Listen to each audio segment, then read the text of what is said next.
Hello बच्चों। इस video में हम नाइन्थ क्लास का फिजिक्स का chapter work and energy discuss करेंगे। काफ़ी इंपॉर्टेंट चैप्टर है work and energy. 11th class में भी वर्क एंड एनर्जी का एक यूनिट आती है और वो फिर किसी दूसरी वीडियो में मैं आपको यहाँ पे करवाऊँगा इस चैनल पे। तो फिलहाल हम work and energy ninth class का जो चैप्टर है वो डिस्कस कर लेते हैं। और बड़ा आसान सा चैप्टर है, बहुत मज़ा आएगा आपको यहाँ पे पढ़ने में। चलिए स्टार्ट करते हैं। सबसे पहले देखिए वर्क एंड एनर्जी में पूरा चैप्टर, कंप्लीट चैप्टर आपको यहाँ पे करवाया जाएगा और ज़्यादा टाइम भी नहीं लेंगे, शॉर्ट वीडियो रहेगी और पूरा चैप्टर आपका हो जाएगा। एक तरह से आप समरी बोल सकते हैं और कुछ रहेगा भी नहीं इसमें। तो सबसे पहले देखिए वर्क डिस्कस कर लेते हैं। नाइन्थ क्लास में आपको तो डेफिनेशन पे बहुत जोर रहता है। वर्क क्या होता है? वर्क देखिए, जब भी आप किसी बॉडी के ऊपर फोर्स अप्लाई करेंगे और बॉडी में अगर फोर्स अप्लाई करने के बाद डिस्प्लेसमेंट होता है तो हम बोलते हैं कि वहाँ पे आप जो फोर्स आपने लगाया है उस फोर्स ने कुछ काम किया है। जी हाँ, वर्क हमेशा कोई फोर्स ही वर्क करेगा, बिना फोर्स के वर्क नहीं होता है। डेफिनेशन क्या लिखोगे? Work is said to be done by a force when body displaces on applying this force। आपने किसी बॉडी के ऊपर फोर्स अप्लाई किया, जैसे मान लीजिए ये कोई ऑब्जेक्ट है, कोई बॉडी है, ठीक है। कुछ भी एग्जांपल आप ले सकते हैं। कोई टेबल है, टेबल के ऊपर एक बुक रखी हुई है, आपने बुक के ऊपर फोर्स अप्लाई किया, मान लीजिए इधर से आपने फोर्स अप्लाई कर दिया, एफ फोर्स अप्लाई किया है। तो वेक्टर में मैं नहीं जाऊंगा, वैसे अगर 11th क्लास में ये टॉपिक करवा रहा होता तो मैं वहाँ पे इसको ऐसे लिखता, क्योंकि force is a vector quantity. But 9th class में आप है तो सिंपली आप इसको समझ लीजिए, मैग्नीट्यूड की हेल्प से मैं एक्सप्लेन करूंगा। आपने फोर्स अप्लाई किया तो बॉडी डिस्प्लेस होकर आगे चले जाएगी। मान लीजिए बॉडी यहाँ पर चलेगी, टेबल के ऊपर यहाँ इस जगह पे। तो देखिए यहाँ से लेके यहाँ तक का डिस्प्लेसमेंट मान लीजिए कितना होगा, एक्स होगा। तो क्या बोला जाएगा, वर्क कितना किया, इस फोर्स ने कितना वर्क किया। तो वर्क मैं बोलूँगा work is equal to force, formula क्या होता है इसका, फोर्स इनटू डिस्प्लेसमेंट। तो फोर्स कितना अप्लाई किया आपने, एफ, डिस्प्लेसमेंट कितना हुआ, एक्स। तो आपने कितना वर्क किया, एफ एक्स। तो ये आपका वर्क हो गया। अब देखिए वर्क का जनरल फॉर्मूला जो मैं लिखता हूँ, वर्क करे तो जैसे आपने लिखा फोर्स इनटू डिस्प्लेसमेंट। अब मैं थोड़ा सा आपको देखो बताऊंगा कि वेक्टर फॉर्म में इसको कैसे लिखते हैं, ताकि थोड़ा सा आप इसको समझ सकें। देखो वर्क हम लिखते हैं एफ डॉट, और डिस्प्लेसमेंट को मान लीजिए आप ऐसे लिख रहे हैं तो ऐसे लिख सकते हैं, और कहीं कहीं पर आपको डिस्प्लेसमेंट डी से भी लिखा मिलेगा, तो उससे कंफ्यूज नहीं होना है। तो देखो दो वेक्टर का डॉट प्रोडक्ट आता है, तो इसको सिंप्लीफाई करके दो वेक्टर का डॉट प्रोडक्ट। अभी देखो फालतू इसमें टेंशन लेने की जरूरत नहीं कि डॉट प्रोडक्ट क्या होता है, बस एक बार देख लो इसको, आपने नहीं करना है वेक्टर प्रोडक्ट अभी। डॉट प्रोडक्ट में देखो फोर्स और डिस्प्लेसमेंट का यहाँ पे मैंने डॉट प्रोडक्ट किया है, तो ये रिजल्ट बनेगा एफ एस कोस थीटा। तो बस आपने ये याद रखना है, वेक्टर वगैरह कुछ याद नहीं रखने। तो मैं यहाँ पर एक फॉर्मूला लिख देता हूँ वर्क के लिए, जो आप याद रखेंगे, वो आपकी हेल्प करेगा अलग अलग टाइप के वर्क को समझने में, इसलिए मैं लिखवा रहा हूँ। अदरवाइज तो मैं देखो फोर्स इनटू डिस्प्लेसमेंट लिख के इसको छोड़ सकता था, ये यहाँ तक भी कंप्लीट हो जाता है। देख लीजिए work is equal to F S cos theta. ये फॉर्मूला आपने याद रखना है वर्क के। ये फॉर्मूला आपकी बहुत हेल्प करेगा, क्योंकि वर्क आप देखते हैं, अगर जैसे मैं टाइप बताऊंगा आपको, लिख देता हूँ मैं इधर साथ में, टाइप्स, वर्क के टाइप कितने होते हैं वो भी बताएंगे। वर्क की एसआई यूनिट वगैरह वो सारा डिस्कस करेंगे। पहले एसआई यूनिट ही मैं आपको लिख देता हूँ, एसआई यूनिट। वर्क की एसआई यूनिट क्या होती है, देखिए एसआई यूनिट होती है वर्क की जूल, और सिंबल इसके लिए यूज करते हैं हम कैपिटल जे, ठीक है। ये यूनिट लिखने का एक तरीका होता है। अगर कोई यूनिट है किसी साइंटिस्ट के नेम पे है, तो आप ये जो उसको वर्डिंग में अगर लिख रहे हैं तो सारे के सारे आपने जो अल्फाबेट है वो स्मॉल लिखने हैं, ठीक है, स्मॉल लेटर्स का यूज करेंगे, और सिंबल उसका आप कैपिटल यूज करते हैं। तो एक तो यूनिट इसकी जूल हो गई है, ठीक है। एक यूनिट और लिख सकते हैं आप चाहे तो, फॉर्मूला देख के लिख लो, ये देखो work equal to force into displacement है, तो फोर्स की यूनिट आपको पता है ये क्या होती है, न्यूटन होती है, और डिस्प्लेसमेंट की यूनिट होती है मीटर। कोस थीटा की कोई यूनिट नहीं होती है, तो एक डायमेंशनलेस क्वांटिटी है, एक नंबर होता है। तो वर्क की एक यूनिट होगी जूल और एक यूनिट होगी न्यूटन मीटर, ठीक है। सीजीएस यूनिट भी बता देते हैं आपको, सीजीएस यूनिट क्या होगी, देखिए सीजीएस यूनिट हो जाएगी, जूल की बजाय हम यूज करेंगे अर्ज, ओके। अर्ज जो है ये भी वर्क की यूनिट है, अर्ज। और यहाँ पर अगर इस फॉर्म में आप लिखना चाहते हो, देखो फोर्स की सीजीएस यूनिट होती है, आपको पता होगा डायल, और डिस्प्लेसमेंट की सीजीएस यूनिट होती है सेंटीमीटर, तो डायल सेंटीमीटर भी इसकी एक यूनिट हो जाएगी। बट कौन सी यूनिट है, ये सीजीएस यूनिट है, ऐसा यूनिट ये ऊपर मैंने लिख दिया, ठीक। टाइप्स की बात करें तो वर्क देखो 3 टाइप का होगा, पहला, दूसरा और ये तीसरा। पहला होता है पॉजिटिव वर्क, पॉजिटिव वर्क ये काफी इंपॉर्टेंट है। नेगेटिव वर्क दूसरा,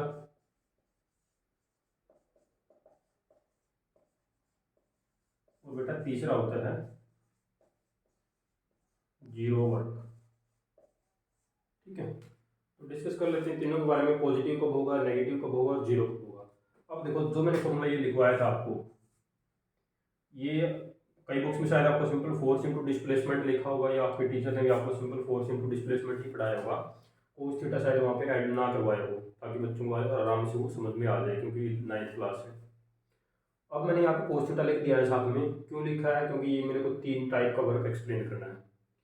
पॉजिटिव वर्क कब होता है, जब आप किसी बॉडी पे फोर्स अप्लाई करें, जैसा एग्जांपल हमने यहाँ पर लिया था, अपने फोर्स अप्लाई किया बॉडी पे उस डायरेक्शन में, बॉडी का डिस्प्लेसमेंट भी हो गया उस डायरेक्शन में, यानी कि जिस केस में फोर्स और डिस्प्लेसमेंट का डायरेक्शन सेम होता है, एक ही डायरेक्शन में मूव कर रहे हैं, तो आपका वर्क होता है पॉजिटिव। और इस फॉर्मूले से अगर मैं एक्सप्लेन करना चाहूँ तो देखो पॉजिटिव वर्क कब होगा, for positive work, positive work कब होगा, जब ये जो थीटा है ना, ये देखो जब ये थीटा कितना होगा, थीटा या तो आपका थीटा 0 डिग्री हो या 360 डिग्री हो, ठीक है। इस तरह से थीटा की ऐसे वैल्यू, क्योंकि देखो 0 डिग्री, कोस 0 डिग्री आपको पता है, लिख देता हूँ मैं, कोस 0 डिग्री कितना होता है, कोस 0 डिग्री होता है +1, कोस 360 डिग्री भी +1 होता है। तो यहाँ पर प्लस आएगा, फोर्स और डिस्प्लेसमेंट की वैल्यू आपको पता होगी, तो वर्क आपका यहाँ से पॉजिटिव आ जाएगा, ठीक है। देखिए थोड़ा और एक्सप्लेन करते हैं इसको।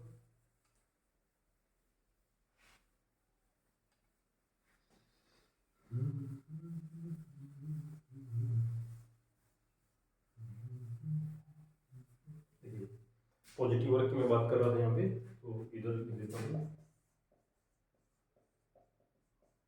Positive work. पॉजिटिव वर्क में मैंने क्या बताया कि वर्क पॉजिटिव वर्क यानी कि W की जो वैल्यू है, वर्क जो है ये आपका पॉजिटिव है, ठीक है। पॉजिटिव कैसे आएगा, तो फोर्स आपने अप्लाई कर दिया किसी बॉडी पे 2 न्यूटन, डिस्प्लेसमेंट हो गया मान लीजिए 1 मीटर, तो उस तरह से ये 2 क्वांटिटी तो पॉजिटिव ही है।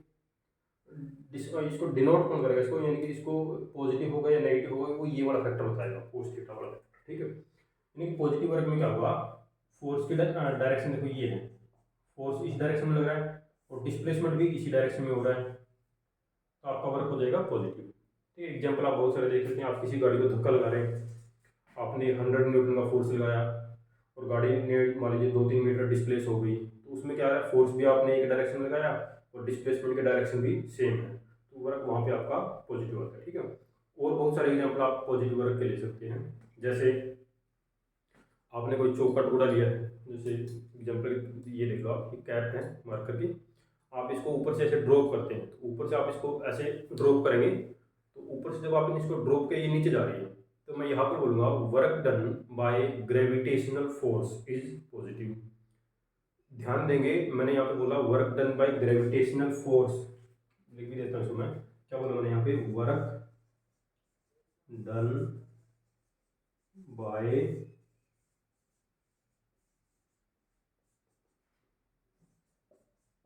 Gravitational force is positive. अब मैं इसको अंडरलाइन कर देता हूँ ग्रेविटेशनल फोर्स को, क्योंकि यहाँ पर इंपॉर्टेंट क्या हो जाता है हमारे लिए कि जब भी वर्क होता है वहाँ पर आपने वर्क जरूर ध्यान में रखना है, आप वर्क किस फोर्स के अंडर देख रहे हैं, ठीक है।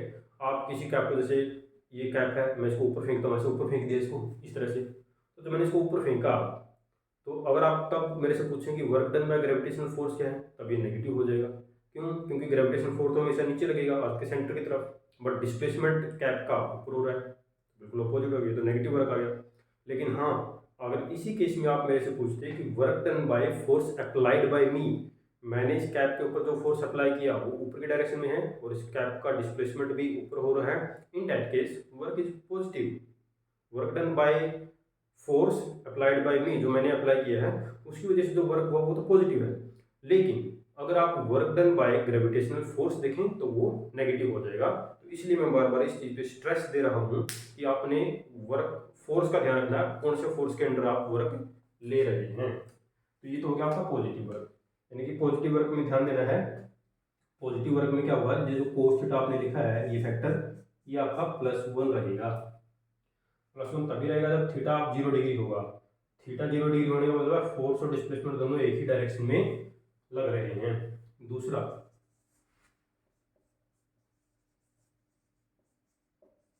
नेगेटिव वर्क, तो बेटा देखो नेगेटिव वर्क में क्या होगा, वर्क डन आपका नेगेटिव, यानी कि जो W लिखा है इसकी वैल्यू नेगेटिव आएगी। इसकी वैल्यू नेगेटिव कब आएगी, इसकी वैल्यू नेगेटिव, देखो ये फॉर्मूला बार बार मैं बोल रहा हूँ कि ये फॉर्मूला आप देखते रहेंगे, ये आपको नेगेटिव चाहिए। ये नेगेटिव कब आएगा, जब ये जो चीज़ लिखी है कोस थीटा, इसकी वैल्यू क्या आ जाएगी, कोस थीटा की वैल्यू क्या आ जाएगी, -1। अगर कोस थीटा की वैल्यू, देखो कोस थीटा की वैल्यू या तो +1 हो सकती है या -1 हो सकती है या 0 हो सकती है। कहने का मतलब है कि 1 और -1 के बीच में रहती है इसकी वैल्यू, उससे बाहर नहीं जाएगी, ठीक है। ये आप हायर क्लास में और डिटेल में पढ़ोगे। तो कोस थीटा की वैल्यू देखो कितनी होगी, -1 होगी। तो कोस थीटा की वैल्यू देखो -1 कब आएगी, जब थीटा की वैल्यू कितनी होगी, तो ये थीटा है ना, ये थीटा की वैल्यू कितनी होगी, थीटा की वैल्यू 180 डिग्री, ठीक है। तो कोस थीटा जो है ना 180 डिग्री पे क्या हो जाएगा, ये आपका -1 हो जाएगा, ठीक है। और भी आप पहले देख सकते हैं इसमें, यानी कि 360 जोड़ के जितनी मर्जी इसके अंदर एंगल की वैल्यू आप बढ़ा सकते हैं, ठीक है। कोस की वैल्यू 90 डिग्री पे 0 होती है, अपनी थोड़ा सा याद रखें, 90 तो 0 हो जाएगा। और थीटा जब कितना होगा 180 डिग्री होगा, तो कोस थीटा की वैल्यू -1 हो जाएगी। इसका मीनिंग क्या हुआ, कोस थीटा -1 होने का मीनिंग ये हो गया, यहाँ तक आपको बोर्ड दिख रहा होगा, देखिए ये मतलब फोर्स आपने इसी डायरेक्शन में अप्लाई किया किसी बॉडी के ऊपर, ये फोर्स है, और बॉडी का डिस्प्लेसमेंट इधर हो रहा है, यानी कि एस, फोर्स इधर अप्लाई किया और डिस्प्लेसमेंट इधर हो रहा है, इन दैट केस आपका वर्क नेगेटिव हो जाएगा। इसका एग्जांपल अभी मैंने डिस्कस भी किया था कि जिस एक चीज़ और आप ध्यान रखेंगे, जैसे नेगेटिव वर्क की अगर बात हो रही है, तो जो वर्क होता है, work done bye frictional force, वो हमेशा नेगेटिव वर्क होता है।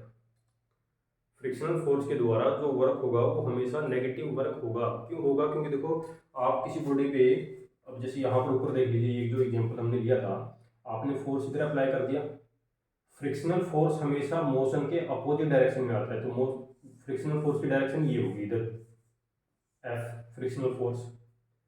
अब डिस्प्लेसमेंट की डायरेक्शन होता है, देखो डिस्प्लेसमेंट की डायरेक्शन तो इधर है और फ्रिक्शनल फोर्स की डायरेक्शन इधर है, तो दोनों बिल्कुल एक दूसरे के अपोजिट हैं, एक उधर है और एक बिल्कुल इधर मेरी तरफ। तो दोनों में अगर एंगल की बात करें यहाँ पर, देखो यहाँ पर लिख देता हूँ, फ्रिक्शनल फोर्स इधर लग रहा है और डिस्प्लेसमेंट आपकी इधर है। ऊपर एरो लगा देता हूँ तो थोड़ा अगर समझ पा रहे हो, एरो का मतलब दोनों की दोनों वेक्टर क्वांटिटी है। 9th क्लास में ये टॉपिक तो आता ही है कि scalar quantity and vector quantity, तो ये दोनों वेक्टर क्वांटिटी है। तो वेक्टर क्वांटिटी को लिखने का एक तरीका होता है, खास तरीका, ऊपर आप अल्फाबेट के ऊपर जो है एरो लगा देते हैं। तो यहाँ पर एक एरो अप्लाई कर दिया, यहाँ पर भी एरो अप्लाई कर दें। अब देखिए इस पॉइंट पर फ्रिक्शनल फोर्स इधर लग रहा है, डिस्प्लेसमेंट इधर है, तो दोनों के बीच में अगर एंगल देखा जाए, ये देखिए एंगल कितना बन रहा है यहाँ पे 180 डिग्री, एंगल 180 डिग्री बन रहा है, तो कोस 180 आपको पता है -1 होता है, तो यहाँ से आपका वर्क की जो वैल्यू है वो क्या आ जाएगी, नेगेटिव आ जाएगी, ठीक है। एग्जाम्पल इसके बहुत सारे हो सकते हैं, क्या क्या एग्जाम्पल हो सकते हैं, कुछ तो मैंने आपको बताई दिया कि जब भी फ्रिक्शनल फोर्स की वजह से आप वर्क निकालोगे हमेशा नेगेटिव आएगा। दूसरा, अभी मैंने बताया था आपको, कोई कैप है आपने उसको ऊपर उछाला, तो आपने जो फोर्स अप्लाई किया है, आपके द्वारा अप्लाइड फोर्स की वजह से जो वर्क आएगा वो नेगेटिव आएगा, क्योंकि आपने फोर्स जो है किधर, सॉरी, आपके द्वारा जो फोर्स अप्लाई किया गया उसकी वजह से वर्क पॉजिटिव आएगा। लेकिन ग्रेविटेशनल फोर्स की वजह से वर्क जो होगा वो नेगेटिव आएगा, क्योंकि आपने कैप के ऊपर देखो फोर्स अप्लाई कर दिया, कैप ऊपर जा रही है, कैप का डिस्प्लेसमेंट ऊपर के डायरेक्शन में है, बट ग्रेविटेशनल फोर्स हमेशा नीचे लगेगा, तो दोनों के बीच में एंगल 180 बन रहा है, तो वर्क हो जाएगा आपका नेगेटिव। और तीसरा जो वर्क है वो है आपका जीरो वर्क। थर्ड जो वर्क है वो है आपका जीरो वर्क। देखिए जीरो वर्क कब आएगा, जब या तो कोस थीटा आपका क्या हो जाए, जीरो हो जाए। कोस थीटा जीरो कब होगा, जब थीटा हो जाएगा 90 डिग्री, 90 डिग्री का एंगल बनेगा, यानी कि आपने फोर्स मान लीजिए फोर्स आपने ऊपर अप्लाई किया और बॉडी का डिस्प्लेसमेंट उधर हो रहा है, इन दैट केस दोनों में 90 डिग्री का एंगल बन रहा है, तो वर्क आपका जीरो हो जाएगा। एग्जाम्पल देता हूँ, रेलवे स्टेशन पे कुली आपने देखे होंगे जो आपका लगेज वगैरह ले जाते हैं, उसमें आपकी हेल्प करते हैं, ठीक है। हेल्प क्या करते हैं, आपको पैसे तो देने पड़ते हैं, बट बहुत हेल्प बोल सकते हैं आप उसको। रेलवे स्टेशन पे आपको कुली मिलते हैं, वो आपका लगेज उठाते हैं, सर पे उठाया उसने और वो मान लीजिए 200 मीटर या 300 मीटर तक लेके गया।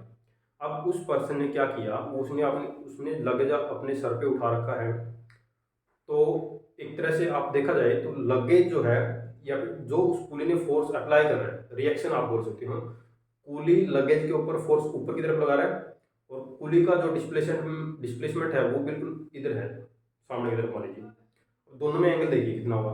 देखो कुली ने फोर्स ऐसे लगाया ऊपर और कुली का डिस्प्लेसमेंट ऐसे है, तो दोनों में 90 डिग्री का एंगल बन रहा है। इन दैट केस अगर फिजिक्स की लैंग्वेज में मैं बात करूं तो कुली का वर्क डन जीरो आता है, ठीक है। आप बोल सकते हैं उसको कि फिजिक्स तो कहती है आपने कोई वर्क किया ही नहीं है, तो आपको कोई फेयर या किराया देने की जरूरत नहीं है, ठीक है। एक थोड़ा जोक भी है जो क्लास में हम कई बार बच्चों को सुनाते हैं कि एच वर्मा सर एक्चुअल में रियल में नहीं है, एच वर्मा सर अपने सर्वेंट को पे नहीं देते।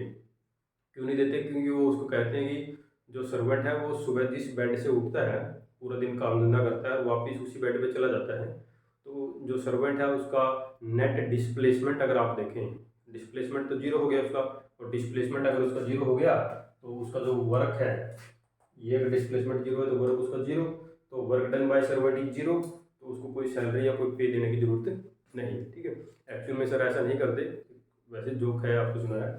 तो देखिए अब यहाँ पर जीरो वर्क की मैं बात कर रहा हूँ, तो जीरो वर्क कब होगा, देखो जीरो वर्क एक तो आपको बता दिया कि अगर फोर्स और डिस्प्लेसमेंट के बीच में या तो एंगल 90 डिग्री हो जाए तब आपका जीरो वर्क हो जाएगा, या आपका फोर्स ही जीरो हो जाए, अपनी बॉडी पे फोर्स ही नहीं लगाया तो वर्क कहाँ से होगा। तीसरा डिस्प्लेसमेंट जीरो हो जाए, जैसे ये आप देख रहे हैं बोर्ड देख रहे हैं, बोर्ड के ऊपर मैं बहुत ज़्यादा फोर्स लगाऊँ, दीवार के साथ लगा हुआ है, कितना मर्जी फोर्स लगा लूँ, क्या ये डिस्प्लेस हो जाएगा, नहीं होगा। आप दीवार के ऊपर बहुत ज़्यादा फोर्स लगा रहे हैं, 200 300 400 न्यूटन तक आप फोर्स लगा रहे हैं, तो दीवार तो डिस्प्लेस हो ही नहीं रही, यानी कि डिस्प्लेसमेंट तो वहाँ पे आ ही नहीं रहा, एस जीरो, और एस अगर जीरो है तो यहाँ पर एस की वैल्यू जीरो पुट करोगे और जीरो को किसी भी चीज़ से मल्टीप्लाई करो तो जीरो ही हो जाता है, तो वर्क आपका यहाँ पे क्या हो जाएगा, जीरो हो जाएगा, ठीक है। तो ये हमने वर्क के बारे में बात किया, वर्क के हमने टाइप यहाँ पे डिस्कस कर लिए हैं। बाकी आप थोड़ा खुद से थिंकिंग आपने करनी है कि कहाँ पे पॉजिटिव वर्क लग रहा है, कहाँ पे नेगेटिव वर्क लग रहा है, ठीक है। जितना आप इसके बारे में थोड़ा सा ऑब्जर्व करेंगे, आसपास देखेंगे, तो उतना आपको ये टॉपिक अच्छे से समझ में आएगा। आगे चलते हैं, वर्क के बाद इसमें जो नेक्स्ट आता है आपका एनर्जी। एनर्जी देखिए, एनर्जी की अगर डेफिनेशन की मैं बात करूँ तो क्या डेफिनेशन आप पढ़ते हैं बुक्स के अंदर, capacity of doing the work, काम करने की क्षमता किसी पर्सन की, किसी मोटर की, ठीक है, किसी भी डिवाइस की काम करने की जो क्षमता होती है उसको हम एनर्जी बोल देते हैं, ठीक है। अलग अलग टाइप, बहुत सारे टाइप पढ़ते हैं एनर्जी के, लेकिन 9th क्लास में वो सारे के सारे टाइप आपने नहीं पढ़ने हैं, एक दो टाइप है, काइनेटिक एनर्जी और पोटेंशियल एनर्जी, जो मैं यहाँ पे आपको बताऊंगा, सिलेबस से रिलेटेड है। नेक्स्ट है एनर्जी, क्या लिखोगे, capacity to do work, simply ऐसे लिखो, कैपेसिटी टू डू वर्क, ये लिखो capacity of doing the work by any device, ऐसे लिख सकते हो। डेफिनेशन आप खुद से भी बना सकते हैं अपने हिसाब से, ठीक है, रटना नहीं है नोटबुक में, ऐसे बुक में से कहीं बुक के अंदर वो लिखे तो आपने एक एक, कई बच्चे क्या करते हैं कि एक एक वर्ड आपने वही उठा के लिखना है, वैसे तो नहीं हो पाएगा। एनर्जी है, एनर्जी को सिंपली सिंबल ऐसे आप ई से डिनोट कर सकते हैं। एनर्जी की अगर मैं ऐसे यूनिट की बात करूं एनर्जी की ऐसे यूनिट बढ़ती है जूल, सिंबल वही कैपिटल जे, ठीक है।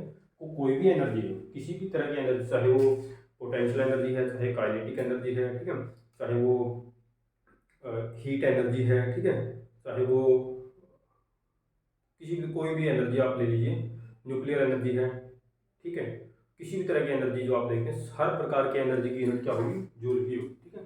और सीजीएस यूनिट वही मैंने बताया पहले कि सीजीएस यूनिट अर्ज बनती है, अर्ज, ठीक है। कोई भी एनर्जी है, हर टाइप की एनर्जी की यूनिट क्या होगी, याद रखना है, जूल होगी, ठीक है।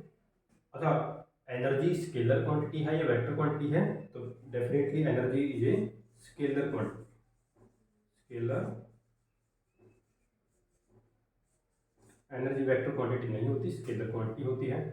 उसके बाद एनर्जी की मैं टाइप की बात कर रहा था, तो एनर्जी के देखो वैसे तो बहुत सारे टाइप हो सकते हैं, पोटेंशियल एनर्जी, काइनेटिक एनर्जी, ठीक है, मैकेनिकल एनर्जी के अंदर तो ये दोनों ही आ जाते हैं, ठीक है। मैकेनिकल एनर्जी है, न्यूक्लियर एनर्जी है, हीट एनर्जी है, विंड एनर्जी है, सोलर एनर्जी है, बहुत सारे। बट आपके सिलेबस के अकॉर्डिंग यहाँ पे दो ही हम डिस्कस करने वाले हैं, एक तो काइनेटिक एनर्जी, काइनेटिक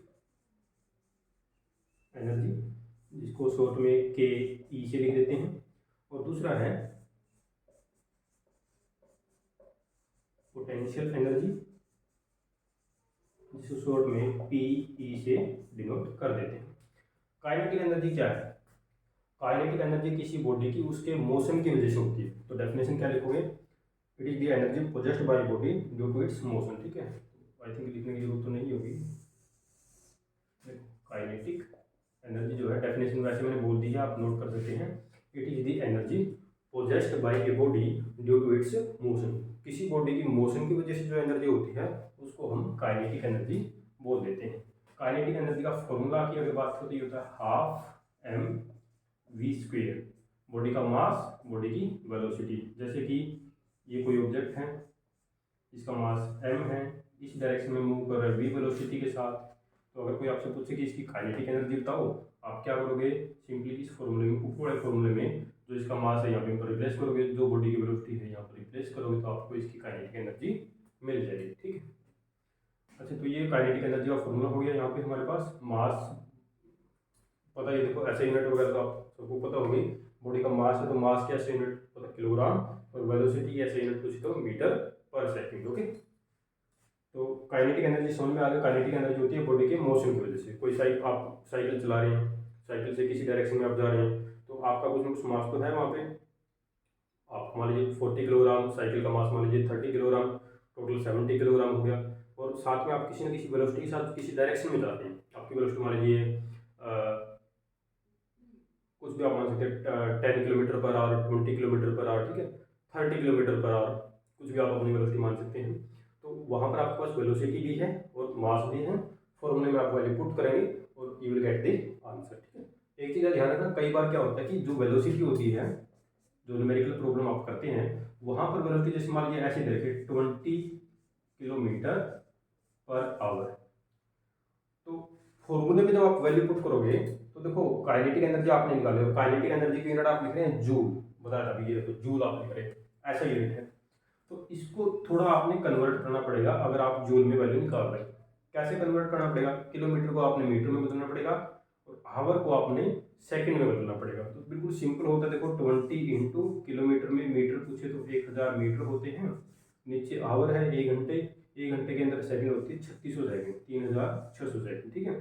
इसको कई बार हम शॉर्ट मेथड बताने के लिए क्या करते हैं, 2 जीरो से, देखो ये 2 जीरो कैंसिल कर दिए, 2 पे ये 5 और 2 पे यहाँ पे आ गया 18। तो सिंपली हम कई बार बच्चों को ये भी बोल देते हैं कि अगर किलोमीटर पर आवर में आपको कोई वैल्यू दे रखी है, आप उसको सिंपली 5/18 से गुना कर दीजिए, वो मीटर पर सेकंड में आ जाएगा।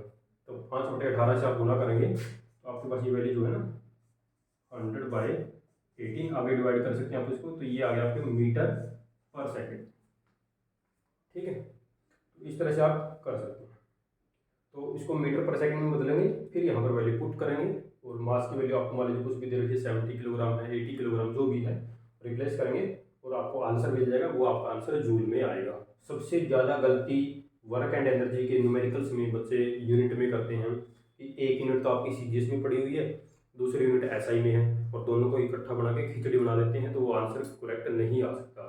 कोई भी न्यूमेरिकल करने से पहले यूनिट्स जरूर चेक कर लें, या तो दोनों को सीजीएस में रखें या दोनों को एसआई में।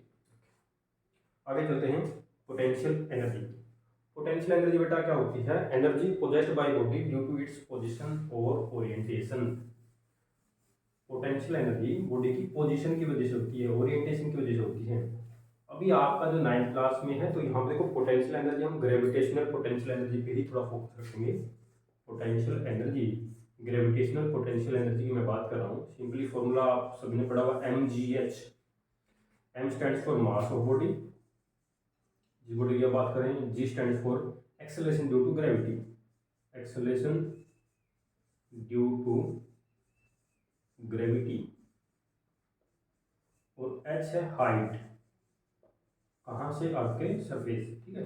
जैसे मान लीजिए ये आपका सरफेस है और कोई ऑब्जेक्ट यहाँ पर है और आपके सरफेस से ये जो हाइट मान लीजिए h है, ऑब्जेक्ट का मास मैंने m मान लिया, तो इसकी अगर कोई पोटेंशियल एनर्जी पूछे, पोटेंशियल एनर्जी, तो क्या बोलोगे? mgh, ठीक है।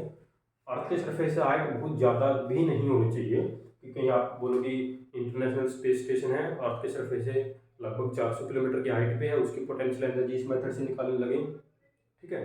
तो यानी कि बहुत ज़्यादा हाई का मतलब कि वहाँ पर देखो जी की वैल्यू वहाँ पर फिर चेंज हो जा रही है। बहुत ज़्यादा हाइट पे आप जाओगे तो वहाँ पर जी की वैल्यू चेंज हो जाएगी, ठीक है। ये ग्रेविटेशन वाले चैप्टर में आपने थोड़ा बहुत पढ़ा भी होगा, डिटेल में 11th क्लास में भी आप पढ़ोगे कि variation of G with height, G dash equal to G into 1 minus 2h by R. ये देखिए हाइट के साथ जी में चेंज आ रहा है, जैसे जैसे हाइट बढ़ेगी acceleration due to gravity value घटती रहेगी। और 400 किलोमीटर की हाइट की अगर मैं बात करूँ वहाँ पे जाके तो लगभग बहुत ही ज़्यादा कम हो जाती है। एक हाइट ऐसी भी आएगी जहाँ पर ये जीरो भी हो जाएगी। वो हाइट कौन सी होगी? जैसे आर रेडियस है, आपकी रेडियस 6400 किलोमीटर, 3600 किलोमीटर की हाइट पर जाके जीरो हो जाएगी ये तो, ठीक है। तो पोटेंशियल एनर्जी mgh पोजीशन की वजह से होती है कि बॉडी कहाँ पर रखी हुई, किस हाइट पे है। जैसे देखिए ये कैप है, इसको मैं यहाँ से अगर मैं ड्रॉप करता हूँ ऐसे नीचे जाएगी, यहाँ पर देखो इसकी पोटेंशियल एनर्जी है मैक्सिमम है। आप यहाँ से ड्रॉप करें तो ये नीचे जाएगा, तो इसकी काइनेटिक एनर्जी बढ़ती जा रही है और पोटेंशियल एनर्जी इसकी घटती जा रही है, ठीक है। तो ये है इसकी पोटेंशियल एनर्जी mgh, ये फॉर्मूला होता है। ऐसा यूनिट इसकी भी क्या होगी? काइनेटिक एनर्जी की भी ऐसी यूनिट क्या होती है? जूल। पोटेंशियल एनर्जी की भी ऐसी यूनिट क्या होगी? जूल।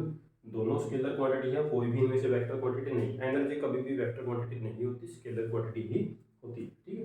तो ये एनर्जी के बारे में हमने डिस्कस कर लिया, काइनेटिक एनर्जी और पोटेंशियल एनर्जी। अब इस चैप्टर में देखो एक टॉपिक और आपका रहता है पावर, वो भी पर जल्दी से डिस्कस कर लेते हैं। पावर क्या होती है? Rate of doing the work, उसको हम पावर बोल देते हैं। पावर को रिप्रेजेंट करने का मेथड सिंपली इंग्लिश का अल्फाबेट आप P यूज करते हैं, P से power, formula work by time. देखिए पावर P से डिनोट करते हैं, formula work by time, definition बताई थी rate of doing the work, ठीक है।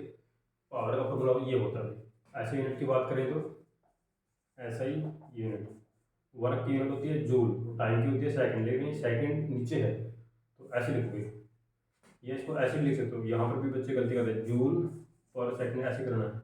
ये बच्चे क्या करेंगे, ये भी साइन लगा देंगे और उसके नीचे फिर पर सेकंड भी लिख देंगे। ये तो ऐसे लिखो जूल पर सेकंड या ऐसे लिखो जूल पर सेकंड, ठीक है।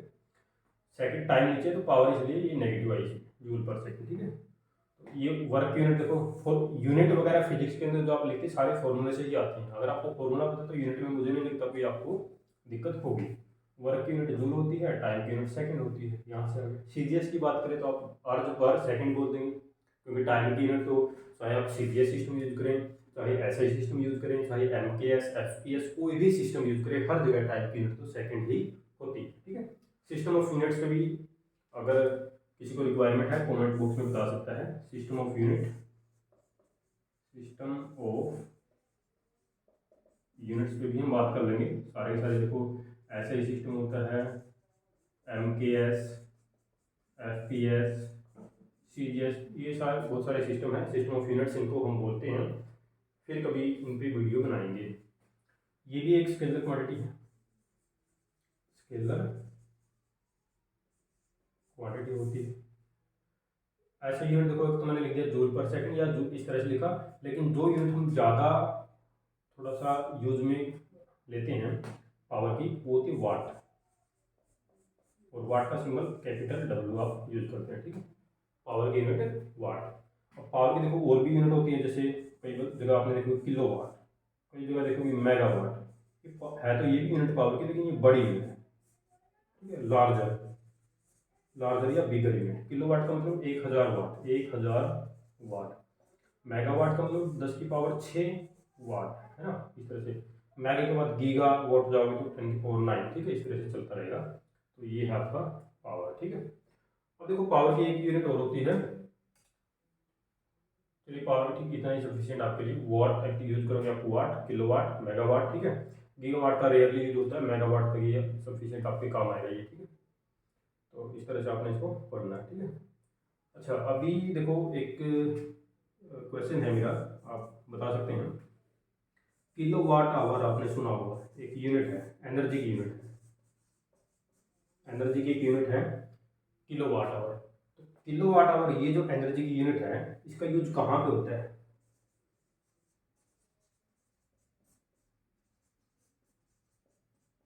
कहाँ पर होता है? देखो अलग अलग यूनिट का यूज अलग अलग है। जैसे एनर्जी की यूनिट हमने अभी बताई थी आपको कि एनर्जी की यूनिट होती है जूल होती है, अर्ज होती है, ठीक है। कैलोरी भी एनर्जी की यूनिट होती है, किलोवाट आवर भी एनर्जी की यूनिट होती है, बहुत सारी एनर्जी की यूनिट है। तो आप सभी का यूज देखो, जैसे डॉक्टर ज़्यादातर आपको बोलेंगे कि आप ये डाइट लो, इससे आपको इतनी कैलोरी एनर्जी मिलेगी, तो वो वहाँ पर यूज कर रहे हैं। तो उसी तरह से आपने बताना है कि किलो वाट आवर जो है एनर्जी की, इस यूनिट का यूज कहाँ पर, यानी कि किस डिपार्टमेंट में ज़्यादातर होता है, ठीक है। ये आप आपके लिए क्वेश्चन है, आप कमेंट बॉक्स में बताएंगे। बाकी आज के लिए इतना ही इस वीडियो में। आई होप कि वर्क एंड एनर्जी आपका क्लियर हो गया होगा, ठीक है। तो इस वीडियो में आपका चैप्टर कंप्लीट करवा दिया हमने। बाकी इसमें अगर कुछ स्किप हो गया हो, मेरे से रह गया हो, या आपका कुछ डाउट हो, तो आप कमेंट बॉक्स में लिख सकते हैं। तो उसके लिए मैं दूसरी वीडियो अपलोड करूँगा।